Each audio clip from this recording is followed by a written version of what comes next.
I think the single most effective form of activism is getting into the streets.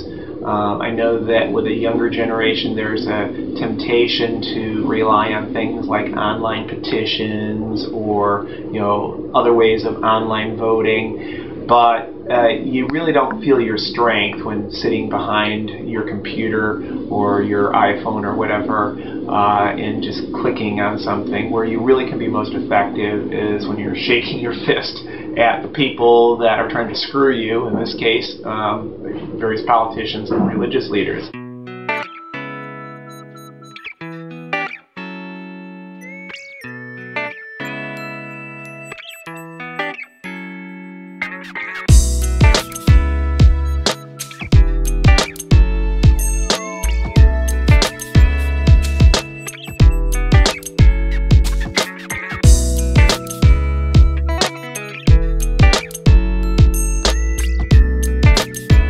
I'm gay. I love my girlfriend.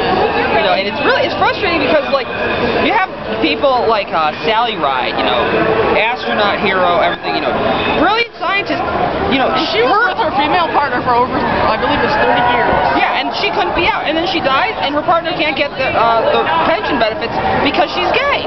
And it's ridiculous that we have this kind of a system. My partner and I have been together for almost 23 years, and we have 2 children together, and it's time that our family and partnership is recognized just like any other marriage. I'm here supporting equality. I'm a minister in the United Church of Christ, and we're an open and affirming congregation, and we support full equality of all people, LGBT, and all the rest of the letters that I always get wrong when I say them. So I'm here because it's a human right.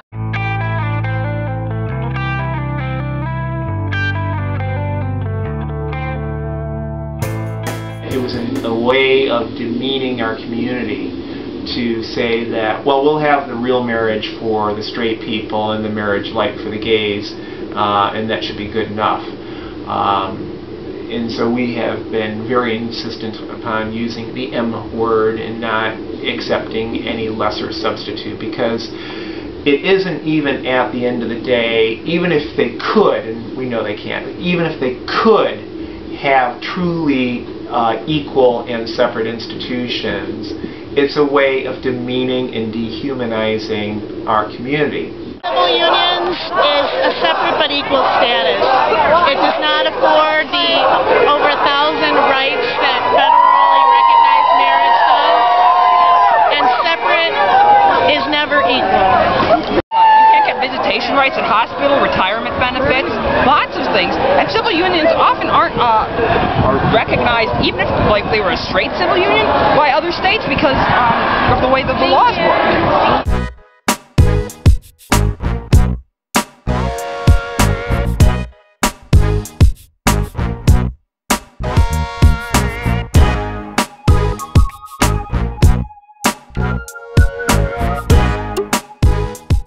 The term marriage does mean something, and it means something to couples that want to get married, and being classified as you can only get a civil union is a problem. I do support, if people want to be in a civil union and not in a marriage, I think they should be able to do that. I think they should have the option.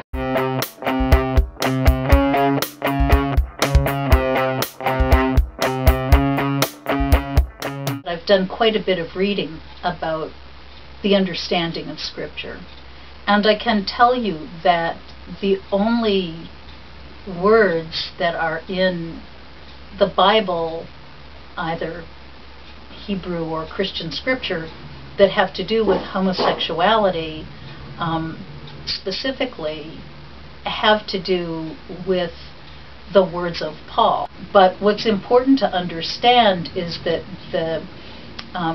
they're not necessarily the words of Jesus. This was not an issue that Jesus ever took a particular concern with. He was clearly committed to some kind of gender equality because he was constantly working with women, even though that was played down by later exegetes, by later interpreters. But there were women who were very much a part of his following.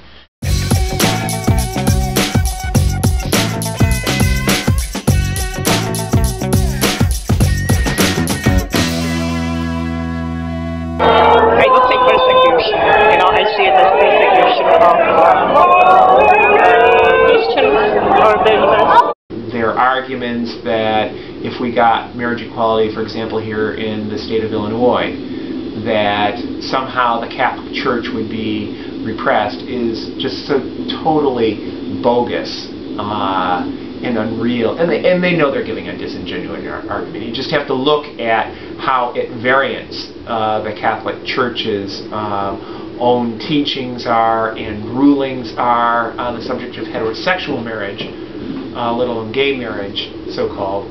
And you can see that they know that they're trying to put over a fast one by saying that somehow giving same-sex couples equal right to marry would somehow infringe on the rights of the church. Because, of course, the church is under no obligation to remarry divorcees. The church is under no obligation to recognize divorces or what have you. That is their right to do within the four walls of their institution.